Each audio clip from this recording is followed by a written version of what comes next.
All right, everybody. Thanks so much for stopping by another live episode of Real Estate Titans, sponsored by Lion Bolt Media. I'm your host, Greg Fowler, traveling throughout the marketplace, interviewing the top real estate professionals in our field, essentially gathering insight, inspiration, really drives and motivates these top producers above and beyond everybody else in what I'd like to consider a real estate titan. Now, our very special guest and feature titan for today, I am so excited. Mike McCann, the real estate man himself from Philadelphia, is here. An amazing honor, Mike. I cannot wait to jump in. Thank you, Greg. I'm really looking forward to it. Yeah, this is and great. You said it with the jingle. I am Mike McCann, the real estate man. Love this. Downtown Philadelphia, Keller Williams, Philly. All the listeners who are in there are thinking, yes, we're going to put the jingle out. We'll put a link down below, something along those lines. But Mike, unique marketing position. It's been my name since 1992. Unbelievable. I'm sorry. No, Mike, but this is insane, because when we're talking about just your longevity and consistency in the community of real estate, and especially in the markets that you service, absolutely through the roof, incredible. I mean, number one, when it comes to that, for 32 years, Mike. And we'll dive deep into that. And everybody, I don't want to hype this up more than I've already done. So I just can't wait to jump in. So Mike, if you're ready, let's just start with telling everybody a little bit about yourself. So I am Mike McCann, the real estate man. I'm in downtown Philadelphia. It's an urban environment, birthplace of America, right by Independence Hall, the Liberty Bell. We're a big sports town, although not always too successful. Anyway, so I've been in real estate for June of '86, so almost 34 years. Wow. And I have been the number one agent in Philadelphia every year since 1988. And I'm proud of that because it's consistency. Mm-hmm.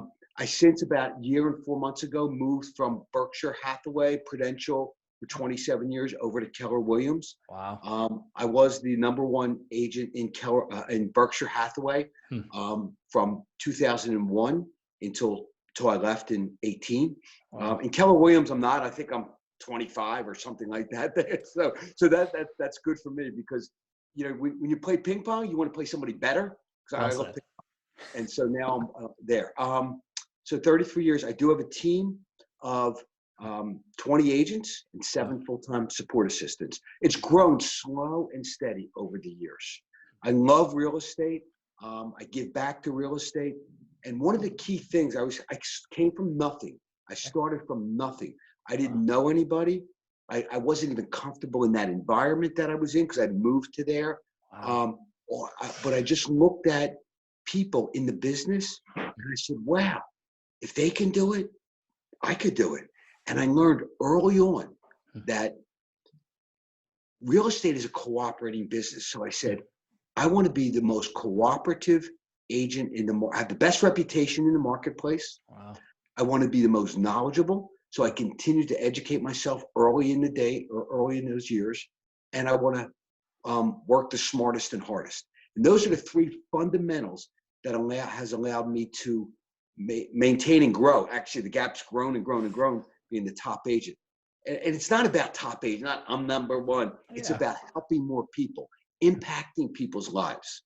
Wow, Mike. I mean, when you talk about that, you're setting the standard and the bar for so many people who are watching and listening, and really understanding your craft and constantly learning and surround yourself with greatness and really to be able to produce the highest value product and service to everybody who's around you.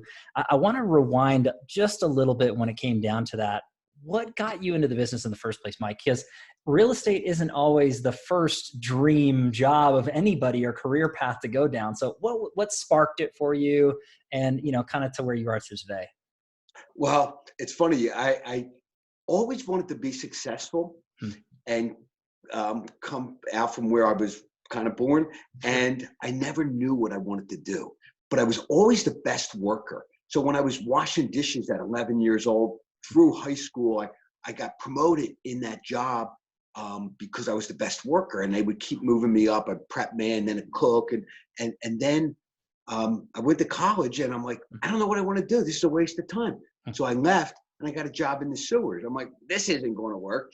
Right. So then I got a job selling vacuum cleaners door to door for 3.5 years, and that taught me. And this is 19, 20, 21, when the economy was at 21% interest rate. There were the gas lines. But that taught me entrepreneurship. I didn't know about real estate.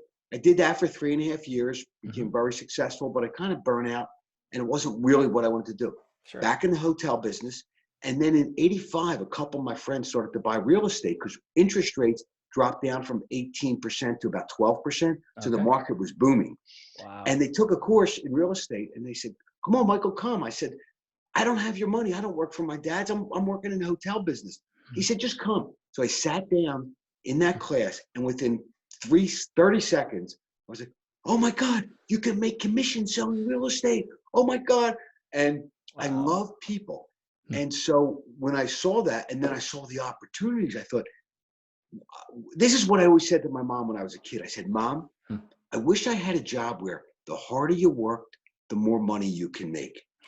And that is real estate. Nobody can lay me off. Nobody can limit my income. Nobody can fire me. I am in control of my life. So the more I put into it, the more successful I can be. I love real estate.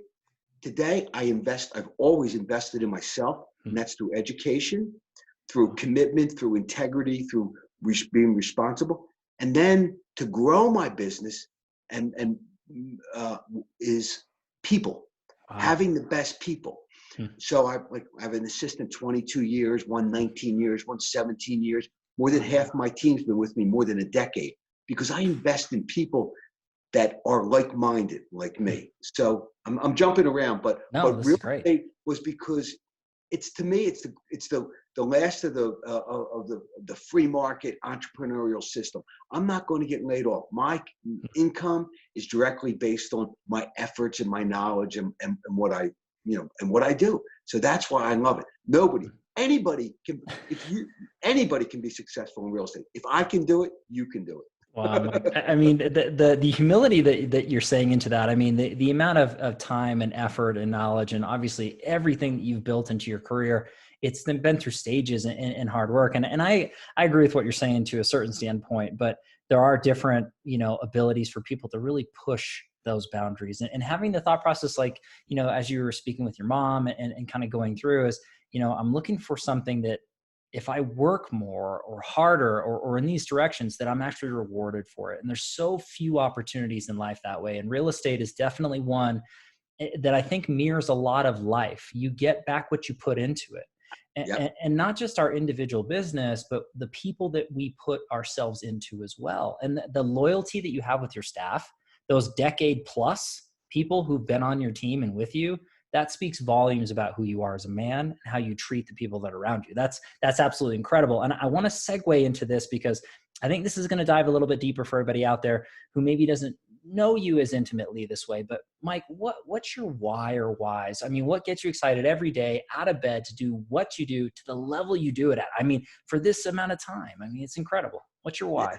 Well, okay, so that's changed over time. Initially, I got in real estate. I'm working in the hotel business. I have a wife and 2 children, a $40,000 house, and I was in debt. So it was to provide a living for my family and not to be limited by income. Okay. Once I started to gain growth financially, and I could eat no problem, food, housing, take care of the kids, all that stuff, the next level was to grow people and to help people. Wow. And even when I had nothing, I still gave freely, Greg. I still motivated people and helped people. And that is the bit. The more you give, I know it sounds old and hokey or whatever. No. The more you give, the more you receive. And I don't give for, well, if I give this to you, you owe me a favor, Greg. No, I give more. So it was to provide a good living for my family and then to never struggle financially. And then as that success grew, it's becoming very important in people's lives. So my clients, they call me up, like they rely on me for everything, not everything, but they rely on me for, Mike, I need a good accountant. Mike, I need a contractor. Mike, because I've been an important person in their life. I love that, Greg. Wow. I have helped so many people in the most important decision in their life, sell their home. I've helped many investors buy real estate and sell real estate, hold real. I've built many millionaires through wealth, through real estate, which I love to do. I love it with young people too. I've helped many, many agents, whether they're on my team or not, grow successful businesses Wow. with giving them courage to hire their first assistant or to build a team or what to do when they're brand new. Now, I walk door to door, knocking doors, man. Sure. And so my big why today is, and the most important thing to me today is my team and growing my team. And it's kind of why I went to Keller Williams, because I feel that was the best move for the future of real estate. The industry's changing a lot. Sure. And I didn't want Zillow, Redfin, those companies to take us over. And I saw a leader in Gary Keller, and this is not a Keller promotion. I'm just telling you my why. Yeah. Was Gary Keller reminded me, again, I was with Prudential for 27 years. I was their golden boy. I loved them. But the Prudentials and the Caldwells kind of remind me, and some people might be mad, I'm sorry, but I can only be me. I am raw. Yes, Mike. But they kind of remind me of Sears and Roebuck when I was a kid. They were the big department stores, but they didn't innovate. And I see this Gary Keller, as the industry's changing, investing $1 billion in technology and growing. And I thought, you know what? That reminds me of me, because if anybody tried to take my team away or hurt my team, no matter what, I would be just growing and growing and growing. No one's going to take our role or take our position. So my big why today is growing my team and helping people, and the young people that come into our office, or new people that come, not even young people, because we have midlife people coming in our office. So helping people every day. I love what I do. And that saying is so true, where if you love what you do, you never work a day in your life. Wow. Well said. With this pandemic, I'm talking to people on the phone right now. We can't leave our house in Pennsylvania. Okay. We're the toughest state in the country. We can't show an empty house. We can't. But I have been working as much as ever. I'm on Zoom, phone calls, texts, email from 8:15 till 8:15. I mean, that's just what I'm doing. So anyway. No, but I mean, Mike, when you're talking about that, and there's so much passion and really desire when it comes down to it that's coming out of you. So hopefully, if you're not watching this, you can hear that in Mike's voice. It's absolutely incredible and contagious that way. And obviously, it's a big part of who you are and why you do what you do, which is why I love that particular question. When you're talking about growth, before we get into the next question, I do want to ask you something else. It's kind of off the cuff inside here, but there's been some fresh news and some really exciting news on growth. And if there's anything that you wouldn't mind announcing to the audience, some big changes, Mike, or some good things anyway. So the one thing is, this is my 5th downturn. And right now, the immediate response that I gave to this pandemic, about 2 days before the shutdown, I sent out a video to my 10,000 past clients, and then I sent out a video to our office, and emails also too. But I did video, and I just said, right now there's a shutdown. The most important thing is our health and well-being. So let's be safe, and let's be healthy. Love it. That's the most. And if you need help, I am here to help. I mean, we're doing big charity. We're doing all kinds of things to help people. That's the most important thing, having compassion for people that aren't as fortunate as you. Wow. Greg, I thank God every day that I have heat, hot water, food, a house to live in. I have never forgotten those fundamentals of life, where a lot of times people get success and then they think they're better than other people. Right. That I have not forgotten. So the point was, in a down market, every down market I've come out of, and I've gone to the next level. Wow. Because I didn't give up. So for example, in 2018, I stood in front of my assistants, I had 6 at that time, and I said, guys, I don't care if we don't sell a property for a year. I have your money in the bank. You're not going anywhere. As a matter of fact, we're going to increase our marketing. So I gave that, and that radiated to my agents, that we're not going anywhere. Yeah, we might not be as easy, but we're going to survive this, and we're going to come out of it. And I reinvested, looked at my budgets, reinvested, didn't cut back, kept my people. And as the market came up, I went to the next level. And that's happened. This is my 5th one. Wow. So this one, my 5th one. So while we've been down for these 6 weeks, I've actually been negotiating to acquire a Keller Williams on the main line, which is a real estate office in the finest location in our area. Unreal. I'm in downtown Philadelphia. It's an urban environment. Philly, if you haven't been to Philly in the last 5 or 10 years, you've never been to Philly. Wow. It is an awesome, high energy. It's probably the second or third biggest population that lives in the downtown environment. Huh. So we have the fifth biggest millennial population that are downtown, and we have empty nesters, people who lived in the suburbs their whole life. So you have arts, theater, great restaurants, sports. It's very walkable. It's an historic city. So the energy is unbelievable, and it's expanded, and it's pretty affluent. But then there's an area called the Main Line where it's the real money's always been. So I just acquired, after 34 years in my first real estate office. Unreal. Yeah. And I would never have done that. Like I had opportunities to do it. I never wanted to do it, but I moved to Keller Williams, and I got a small equity position when I moved to Keller Williams Philly, KW Philly it's called. And I saw the impact that I can have on people's lives at a bigger level. And now I'm keeping my team. My team's, there's 32 of us now because it's grown. Wow. They're not going anywhere. I mean, they're my first love. They're my first family, but I'm going to help more people with this. So I just announced today, this office, the guys told them they were selling, and I was on the Zoom. We're buying, and I'm getting a million texts. My phone's blowing up right now. Wow. Mike, if anybody can do it, you can do it. Oh, we're so excited. Blah, blah. And this is a faltering office in a prime location. So I feel like I'm going to take a shell property and make it a jewel.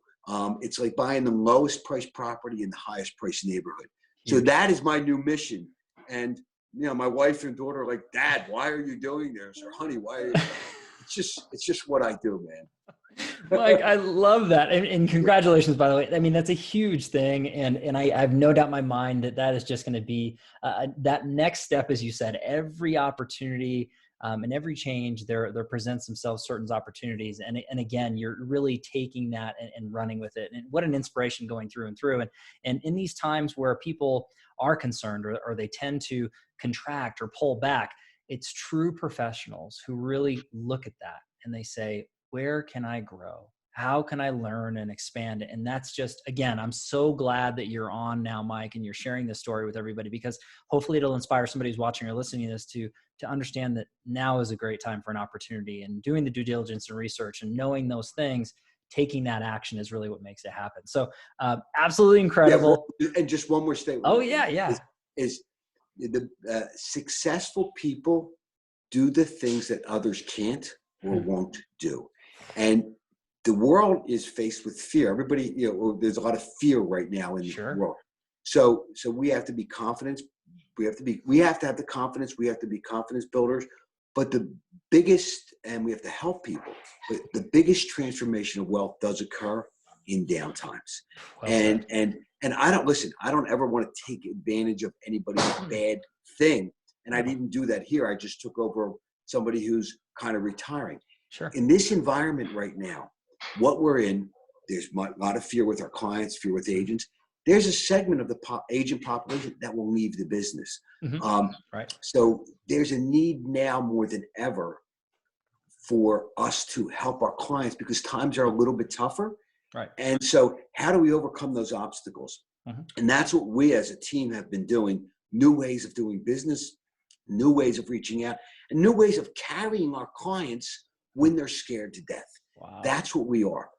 And the way you have confidence is you become the most knowledgeable, and you care about people first.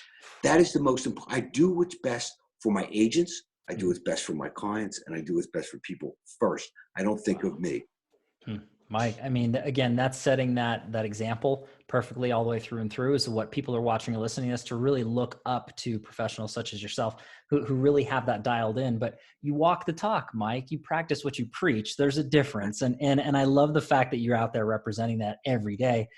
Now, when it comes to this, and this is a beautiful segue into the next question, because this is one of the crowd pleasers. Everybody tunes in because they want to learn from the titans. They want to learn from greatness as far as how to grow and scale, or advice that you would give. So if you could look back at your career thus far, Mike, and pick or choose one or two things that you added to your business or implemented that you really saw it grow, you really saw a shift. What's that look like for you? What advice would you give out to everybody? Again, you have to be a student of the business. You have to never stop learning. So that has changed over times. So just for example, and again, my wife tells me I shouldn't talk about this because most people weren't born, but I was in before the multiple listing was in the computer and the internet was out. I love it, Mike. Say that. Talk about that for sure. So in 1989, I bought a laptop computer for $4,500. Nobody had laptops. I built my first website in 1992. I worked for Prudential at the time, and they didn't even have a website. So I was ahead of the game. And how did I do that? Was you didn't have the internet, you didn't have blogs, email, but so I would travel to the national conventions, to top speaking events, to local stuff, and I would network with other top people, and I would read the book. So educate yourself, and don't just be educated. Educate and implement. So if you listening to this, if you could just do one or two things, and there's nothing specific that I can tell you that'll make you great. It is a mindset, and it is a it's a way of life. So and then when the internet was coming out, the real estate community was like, no, the public can't have our information. We'll go the way of a travel agent. They won't need us anymore. Well, I embraced the internet. The internet made our job so much easier. Instead of me having to show them 40 or 50 properties, they could look at the stuff online. We could read it down to 5 or 10 properties and they buy. DocuSign, the fax changed my life. DocuSign changed our life. The iPhone's only since 2008. So embrace change. So let me just wrap that up to today. Today, with the quarantine and we had to go home, I said, guys, right now we're going to educate ourselves. We're going to do all the things that we haven't had the time to do. Hold on one second. Oh, you're good. We're going to do the things that we didn't have time to do. So we're going to get our contacts together more organized. We're going to become better at Instagram, better at Facebook. We're going to come up with a 33 touch plan. We're going to work in command. Keller has this big command system. We're going to, because we've been too busy. When you're real busy and running around, so we're learning. Now, the message we're doing right now is Zoom training. I mean, I never did Zoom until 2 days before the shutdown. Wow. And I did my first Zoom because these people called me. They wanted to list their property. And they said, I said, well, they couldn't see me till Saturday. I said, we're closed down. I can't come out. So I said, hey, how about if we try this thing called Zoom? So my assistant set me up, you know what I mean? Like set me up. I'm in the office still, set me up. I talked to the guys. I had emailed them the contract and everything. I talked to the guys. They walked me through the house on their Zoom. They sat down at the table. We had an hour and 15-minute conversation. Beautiful. At the end of that, we connected so good, like you and I are right now. That at the end of the conversation, they said, Mike, we're not going to even interview the other 3 people. Just send us the paperwork. And I got that listing. Love it.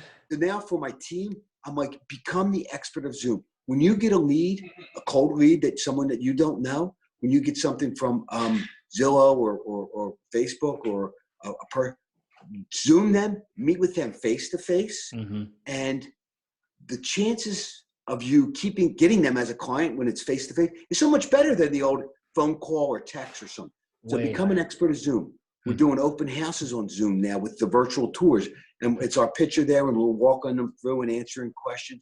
So right now, the industry is changing, and we come out of it. It's going to be a different industry, still the same fundamentals, with values, smart, hard work, loyalty, knowledge, confidence, but Zoom is going to make our industry so much easier. So learn how to connect right away with everybody on Zoom, how to do listing appointments, how to do open houses, how to show people the listings in the MLS while you're Zooming them. It's going to save you time too. So education, and then being a student of the industry.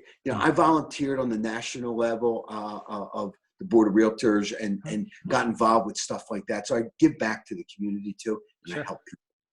But Mike, I mean, everything that you're talking about is absolutely applicable when you're first talking about learning, right? And not just learning, but applied knowledge. I think that that's being a practitioner is crucially important. But then adapting. The constant thing in life is change, and Yeah. the inconsistency is very consistent.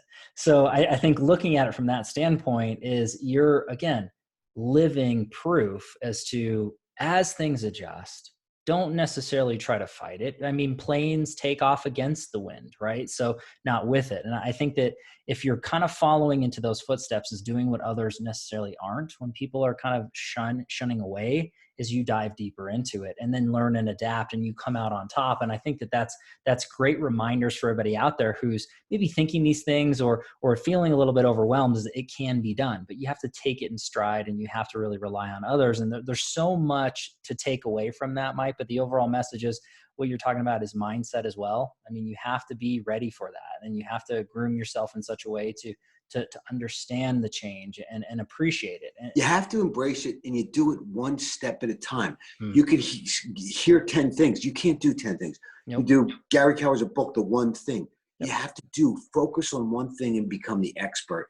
And that's kind of what I do. And it's funny, as you get older, as you get more successful, it's like, I'm not doing that. I'm not doing that. And then you start, when you're real young, you're like, yeah.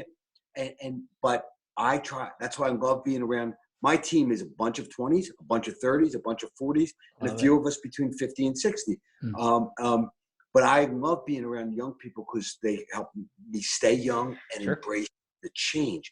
But I remember when Facebook was coming out, it's like 07, 08. People are like, you got to get on Facebook. I'm like, not another thing.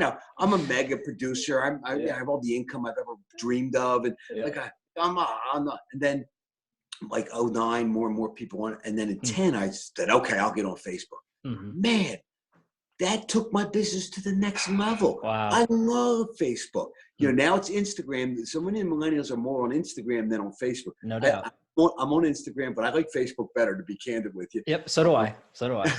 And because there's just more depth to it instead of just a flash. But I had an agent say to me by 2011, she said, Mike, I've known you 4 years. Now that you're on Facebook, I really know you, because I'm not selling real estate. I'm who Mike McCann is. I'm putting my positive news. I might share a listing or a cool thing. Sure. I ride Harleys. That's my hobby. Like maybe I'm out on a ride. It's like who I am, my passions. So it took me to, and it got people to see who I am instead of just a sign that said Mike McCann, the real estate man. So embrace change, embrace Zoom.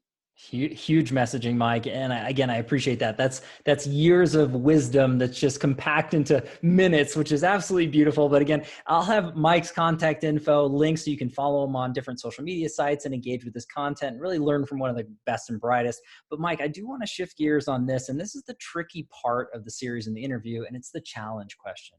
I lead into it with every Titan this way. We all deal with challenges and struggles in our lives, whether it's in the past, we're dealing with it now, or into the future, we haven't experienced it yet. But it doesn't necessarily matter, in my opinion, what it is. It's what we can learn from, grow from, and share, and really connect with people. So, and not to downplay pain or sorrow, whether it's personal or professional, but Mike, if you're comfortable sharing a challenge you dealt with, that you overcame, you came stronger because of it, what's that look like for you?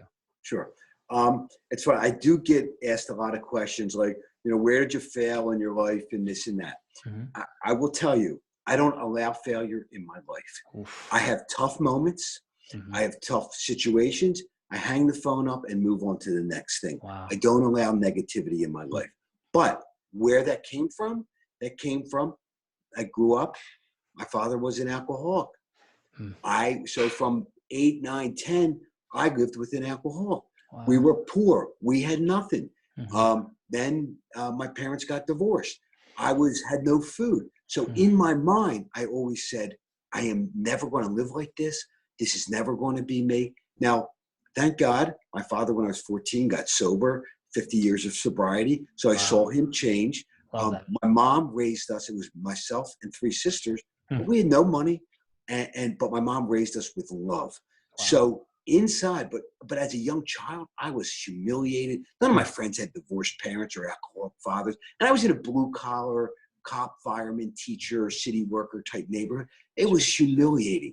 So inside, so that fire in me was like, I will never, and having the shackles of poverty and it was horrible. So that's embedded into me today. Okay. And, you know, so here I am, I'm 10 years old and everybody in my neighborhood has a mini bike. I can't. Mom said, Michael, you can have one. I can't buy it for you. And she's crying. I'm like, Mom, that's okay. And I saved up and I bought a mini bike. And you know what? Nobody cared about their mini bike more than me. Nobody drove it more than me. Nobody, because I earned it myself. My parent didn't hand it to me. Love that. As a result, we raised our children. You know, I wasn't an alcoholic and they weren't poor, but we made them earn their things. We made them save up for their first year of college. And we said, if you get honors, we'll step that forward. But they had to write a check. We made them earn things. So earning, and that's why I love life so much and why I'm so grateful. So really it was an early personal thing today. And and my mom taught me to love, even though we're poor, my mom taught me to love everybody and to help everybody. And so inside, going through school, that's where I was working, 11 years old. I was a dishwasher working 33 hours a week. Friday night from 4 to 12, 4 to 2, Saturday 4 to 2, and Sunday 4 to 10 to help pay bills. I'm freaking 11 years old. Anyway, then the biggest struggle I had was not knowing what I wanted to do. So here I am knowing that whatever I do, I'm going to do the best. I was a C student in school because I was working and I had these problems at home and I was not a focused, but whatever I focused on, like I was the smallest kid on the football team, but I started and the coach would say, the littlest kid on the team works the hardest because I was going to start. I don't care how big you are. You weren't better than me. Love it. And then the entrepreneur. So those were my struggles early on that I just kept in me, and I used it as a positive. And that's what you have. That's what you have to. You have to do that. You know, my grandfather said to my father, and my father said to me, and I heard my grandfather say it. He's passed away now. Is life is beautiful if you don't weaken. And that is so true. So life is so beautiful, but it's brutal. My father just passed away on Thursday. It was heartbreaking. It's unbelievable. The guy lived life to the fullest, and he loved life. Once he got sober, he became in great shape. He was an adventurer. He was a great writer. He was a college professor. He loved to fly fishing, loved to hunt. He loved to hang with his intellectual people. He lived life to the fullest once he got sober. And and he just passed away. It's sad. So we're at my dad's, and it's heartbreaking. But 1 minute we're laughing, talking about him. Next minute we're doing it, and it's sad. But I have to move on. Right. And yet I have a deep feeling for my dad, what he became. Early on I was going to kill him, but once he got sober, 15, 16, and he started to change, then you can't let things get you down. If you live in your head, you're in trouble. Today while we're home at Zoom, everybody's like, oh, blah, blah. I said, oh, I feel so bad. You have heat, electricity, the internet, Netflix, food. Like, cut me a break. There's 7 billion people in this country. 2 billion don't have food. So how can we complain? Think of that. And that's why every day I talk to God in the shower. I thank God for heat, hot water, the health and well-being of my family. And so I'm grateful every single day. So gratitude is an attitude. And don't forget where you came from. And also, again, you can look at me. I was not always the real estate man. And I came from nothing. And if I can do it, you can do it. And that's the attitude you have to have. I'm sorry I'm old school, rambling, but that's it's not any one system. Well, use this system and you'll be successful. No. It's your entity, who you are, how you feel, how you treat people. And I thank God that I was raised in that environment because my mom taught me to love. So I love my client. Whether my guy's a plumber, I love him, or he's a CEO. I might love him differently, but like I can identify with people on every level because I find things I love in people. And listen, when I was a young kid, if I was too nice, somebody might try to beat me up. Well, that wasn't happening. I mean, you know, like you have to be Right. tough too. If somebody takes advantage of myself and my family, I'm tough.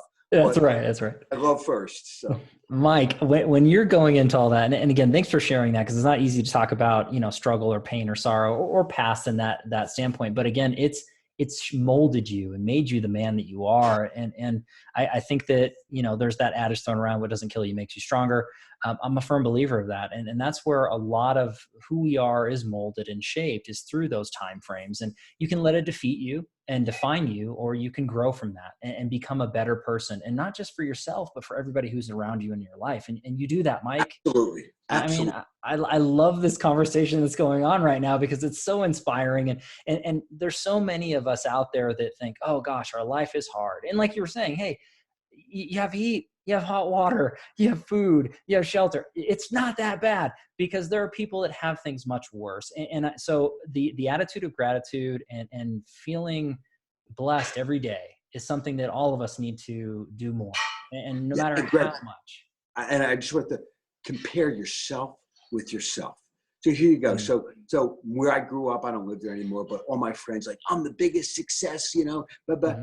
and I say, guys, I'm still who I was back then, because if I say, yeah, I'm bigger and more successful than you, well, I compare myself with them, but then I can compare myself to Gary Keller, and I'm a friggin' loser. I'm a loser. You know what I mean? Like I want to. Am I better today than I was yesterday? Am I better next week than I was last week? Am I better next year?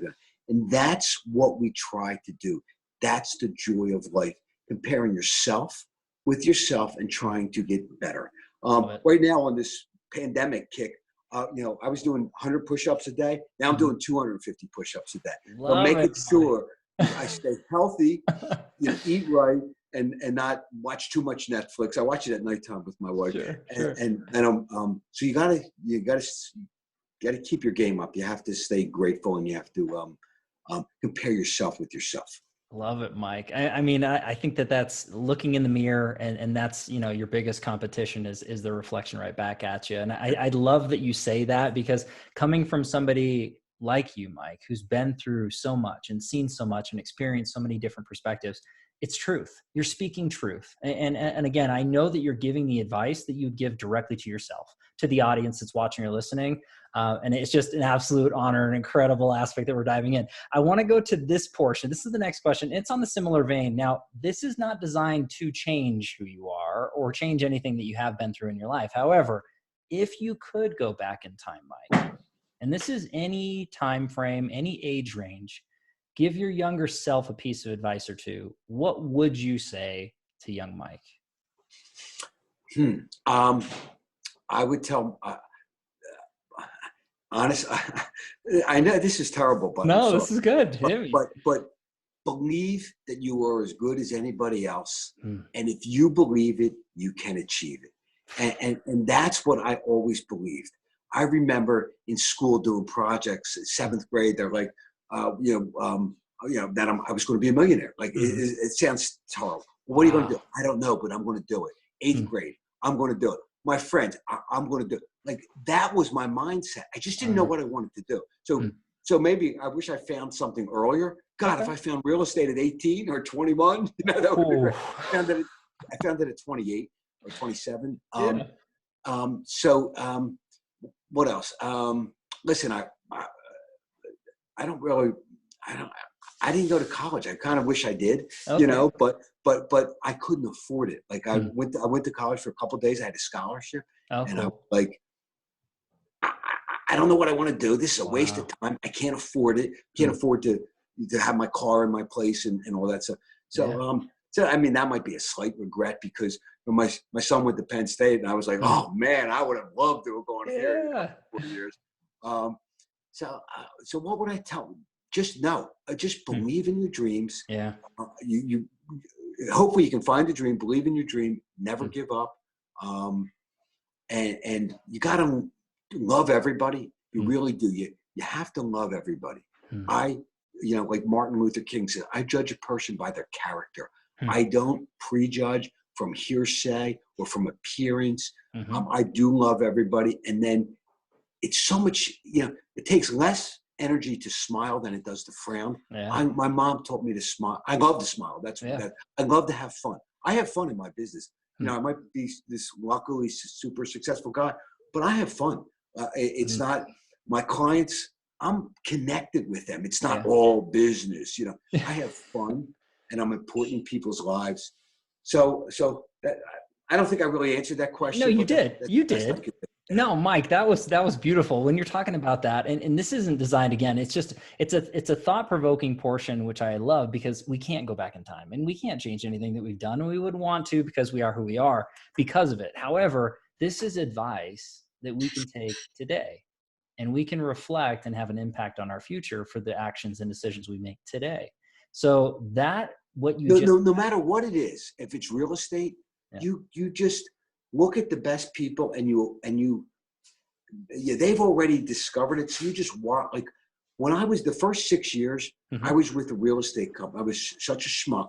I was at the Philly Word, if you never heard of it. Yeah, but I have a bad Philly accent, if you haven't noticed. No, but it's great, Mike. But I was with a real estate company that didn't sell real estate. All they did was property management. I didn't know that. It was my friend's friend, and I'm in the basement of this little house. And I got a phone book and a telephone, and he said, start calling people. So I didn't know, what I didn't know. So today, if I was brand new, I would go to a program where there's where they have the training, they have the support, and associate with the best people. So what I had to do is I looked at people who didn't even know me. I would just watch what they were doing, and I would try to mimic that stuff. So today, if I got the Keller Williams handbook, I would have, in I would have just taken every advice and just listened to what they told me to do, and I would have succeeded so much faster and so much easier. Wow. Do I regret the way I did it? Absolutely not. The harder you work, the luckier you get, and the more rewarding it is. But I would listen. I would not become the expert. When I go to a doctor, I listen to their advice. I'll ask them a few, but I don't say, well, no, doc, I want to do it this way. No. I would get in real estate. Now, if you have the brain of an engineer, you shouldn't be a realtor. There's two different mindsets. Yeah. My wife has the brain of an engineer. She helped me organize early in my days, my checklists and my system. She thinks like an engineer. And now my daughter's my operation manager. She's the brain of an engineer. Okay. I have the brain of a salesperson. I love people. I'm a deal maker. I like to have fun, but I don't want to sit there and look at the technical. Like I still personally sell 100, 150 properties a year. I'm out on the street. I'm not a team leader just looking at numbers. That's awesome. So you know what you do best, find something that complements that, and then become the best at it because you love it. Not to beat you, because you love it. And that's the best advice I could give anyone today. Find something that you love. Mike, I love this. I mean, this episode is just chock full of incredible information. And again, your passion, your warmth. When you talk about loving your people, Mike, I feel like I've known you forever. We're just hanging out over this call. It's incredible. So hopefully everybody's feeling this passion and love for Mike, because it's absolutely incredible. But I do want to go through this next portion into here. And this is actually the secondary crowd pleaser. We got 2 questions left and we're almost done, Mike. So this second one, second to last one, ends up being the feeding in the mind question. So obviously this has been a consistent message throughout your interview and your episode is, constantly learning and applying. So everybody wants to learn from the Titans and how they're feeding their minds, how they're growing. Now you mentioned, conferences and masterminds and then learning from others, but how are you feeding your mind if it's that way with books, podcasts, I mean, some of your favorites, that sort of thing. How are you feeding your mind, Mike? Okay, early on it was books. It's hard to read books now in this technology podcast Zoom thing. I will tell you, I have a harder time. I'm falling asleep reading books anymore. I love books, but some of those early, I should have had them. They're upstairs. Oh, you're good. My wife was in the office, so I'm down in the dining area. But some of them were Think and Grow Rich, and some of those old guys were just unbelievable early on.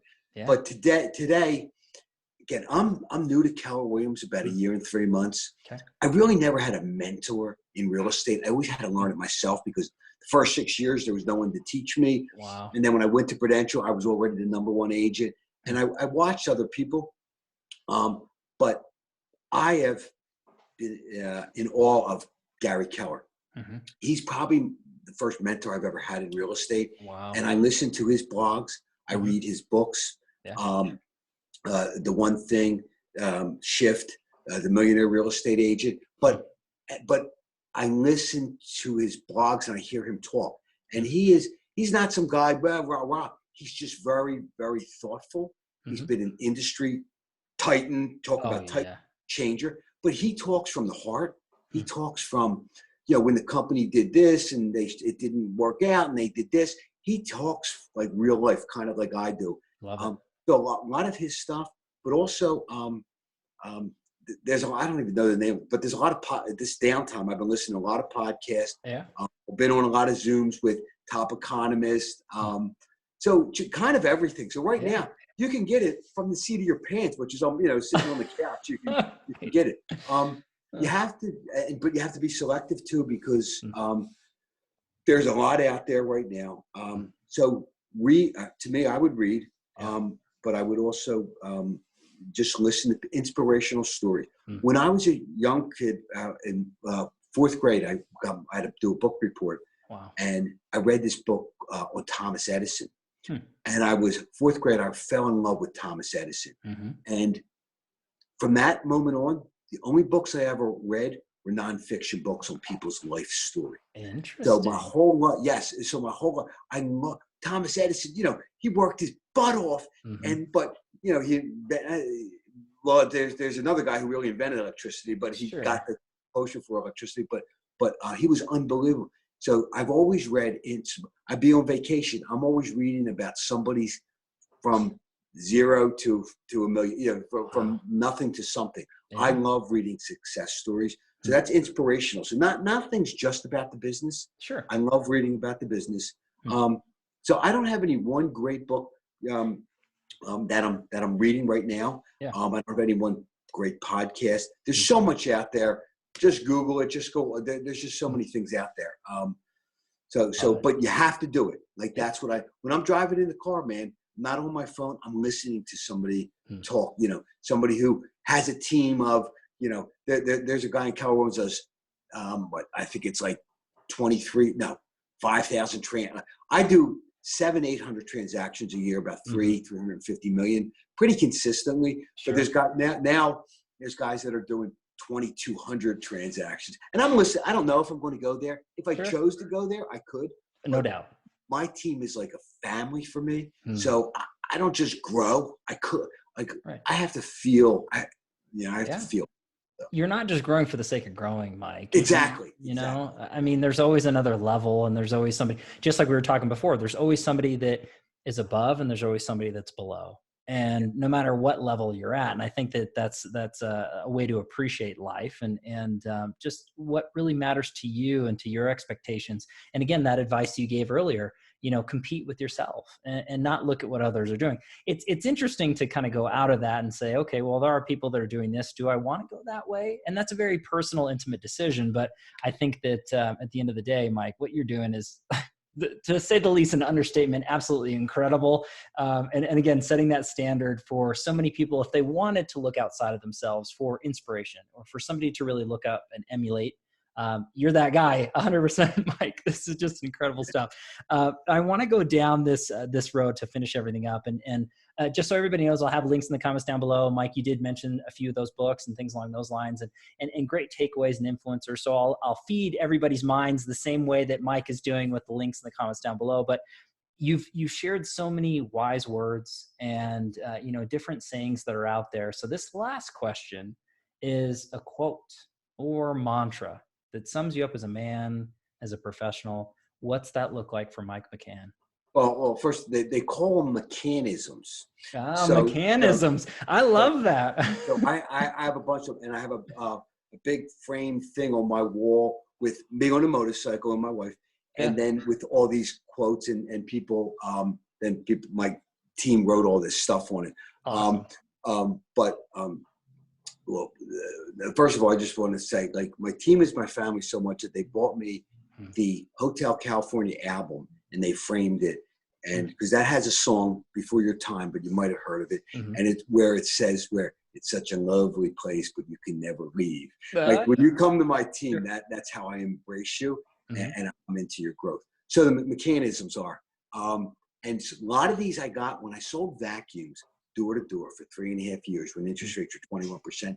That was one of my mentors, not a real estate mentor, but my mentor in the American dream, in entrepreneurial. This gentleman's parents had come here from the Holocaust. He was trying to get his law degree. No one would hire him. He had to sell vacuum. He became a lawyer, but he ended up becoming a millionaire owning all these Kirby vacuum cleaners. Yeah. And he taught me, never, we have shirts on my team with the Churchill, never, never, never give up. Wow. Love that. Can't means won't. I can't do that. No, that means you won't do that, Greg. The harder you work, and I say smarter now, the luckier you get. Wow. If you believe, you can achieve. If he or she can do it, I can do it. I'm a U2 guy, the band U2. Sure. It's a beautiful day. When I walk in the office every day, I'm like, what kind of a day is it? No, it's a beautiful day. That's beautiful. I'm going to play that song at my funeral. So just and just boy, do I feel great. I mean, when we were selling vacuums, we would go in the morning. They'd do these little pep rallies, and we'd be like, boy, do I feel great. Boy, do I feel great. And we'd sing some songs, and then we'd grab this $650 vacuum and go door to door selling it in '79. Wow. Freaking, could you imagine that today? Unreal. Like knocking on doors. I still have calluses on my knuckles from doing that. But that was my will to succeed. So those that never give up. The harder you work, the luckier you get. Can't means won't. If he can do it, she can do it, I can do it. Patient is a great one. Patient persistence overcomes resistance. That's a great one. When I sold vacuums, that was more like high pressure sale. Here, just sign right here. Here, just sign right here. You don't want your family living in this dust or whatever. But real estate is one of the biggest things in people's lives. So you have to be patient. Persistence overcomes resistance. Whether it's them selling the house, whether it's negotiating an offer, whether it's dealing with the inspection issues, patient persistence. And communication is the key to success. Nobody communicates better than me, Greg. Nobody responds faster. Nobody gives more detail. Today, so many of all my millennial people, they give these short yes, no, they're not clear. And I tell a story when I'm presenting an offer. I tell a story when I'm giving a response on a home inspection. I tell a story and I say, whatever you, great, this is a great line that I always use for people in email, text, or talking is, Greg, whatever you want to do is fine with me. But if you were my brother, this is what I would recommend that you do. So I've downgraded you instead of like, no, Greg, you got to do this. This is a great deal. No, Greg, whatever you want to do is fine with me. And I'm only going to give him a solution that I totally believe in. Right. I'm not going to do that to make a commission. No. Okay. You can't do that. So and then I'll be like, if you were my brother or if this were my property, this is what I would do. And then I'll go into my solution. And then, I'll see what their questions are and I'll do that. And then when I present that response back, that person I'm talking back to, I said, listen, and I'll tell a story. Like, this is initially not what they wanted to do, but blah, blah, blah, blah. So I give things. And I can't tell you how many deals I close for other agents where I say, listen, we can't close a deal and we're negotiating. It's $1 million deal. And we're negotiating for a week or two. I said, listen, Mary, I'm going to send you an email. I want you to send it to your client. No, Mike, I can't do that. I had one recently. No, I can't do it. I said, Mary, I'll send it to you like I'm talking to you. Just flip it to your client. No. So it was 10:30 at night. I convinced her to send it to her client. So I told the story why it was best for her and her client to take our counter proposal. Wow. 5:30 in the morning, she didn't get it to me till about 8:30 in the morning. He was a doctor. He responded and said, okay, I'll take the deal. Because all I did was explain why it was best for him to take our deal. So we think we know it. We might know it. But if we don't tell our clients who don't know our business the whole story, it's not happening. Probably the best advice I can give a real estate agent today. You need emotional intelligence. It's an emotional, residential real estate is an emotional business. Mm-hmm. And just the other proudest thing that I am is I love that I've built agents who become very, very successful. But I've built many, dozens and dozens and dozens of millionaires in real estate. Again, through the 90s, the 2000s, the 2010s, the 20s, investing in real estate. You know, at the end of someone's life, typically their biggest wealth is their home. So I always tell my millennial buyers, because that's a big segment, about 65% of our market, I always say, if when you pass away, you have one home, you'll have so much wealth. You pass away and you have 20 homes, you'll have a lot more wealth. Right. We could buy real estate now. And when this little 3-year-old is going to college, sell that and pay for their college. Wow. I said, listen, you don't need the money off of the real estate now. I love single family homes. My goal in 1988, I bought one home a year. Wow. And it was a little blue collar neighborhood homes where an area where it was have upward mobility potential, where I could get a good tenant, and the rent covered my mortgage and maybe $100 a month, no real big income. But I tell people, you're making your living in your if it's real estate, in your real estate business, or if you're a doctor in your doctor business. Right. You build wealth owning real estate. So we make money selling real estate. If you want to build true wealth, you need to own real estate. Wow. Well said. And that is the best advice. So I've done that to many people, and they thank me. I mean, some people say, I owe you my life. I'm like, shut up. You know, but I love but that has been said. And they're scared to death. But I'm their confidence guy, and I wouldn't do it if I didn't think it was best. Wow, Mike, I mean, everything that you've mentioned and more today has just been absolutely incredible. And when you're talking about the mechanisms that you had mentioned out there, that list is great. And I'm a big fan of those. I put out a quote a day from all different sources on social media, and I absolutely love that. And I think that it's ultra positive, but taking the action in response to it. And obviously, again, you've lived this. You're living this on a daily basis, Mike. This isn't just something to pep or motivate. This is real advice from a real person who's done these things and had huge effect and impact on the community and the real estate world. So Mike, I have to thank you again. It was an absolute honor and pleasure. You are a real estate titan, my friend. So that is a thing that is 100% official. Thanks, man. And all the best to everybody out there. Never, never, never give up. Can't means won't. And if you believe, you can achieve. Greg, God bless. Thank you so much, man. Thanks, Mike. I appreciate it. And everybody, thank you so much for all your time and attention. As always, your love and support. If you like hear what we're doing with Real Estate Titans, please don't forget to like our Facebook page, subscribe to YouTube, follow us on Instagram. I do have to give our sponsor a shout out, Lionbolt Media. So if you're looking to grow and scale your business digitally in the real estate world with the best and brightest minds, leveraging and automating, please visit Real Estate Titans, but our sponsor is Lionbolt Media, so visit lionboltmedia.com. We are live every Tuesday and Friday afternoon, a different Titan, different location. We'll catch everybody on the next live episode of Real Estate Titans. Thanks, Keep Mike. on keeping on. Thank you.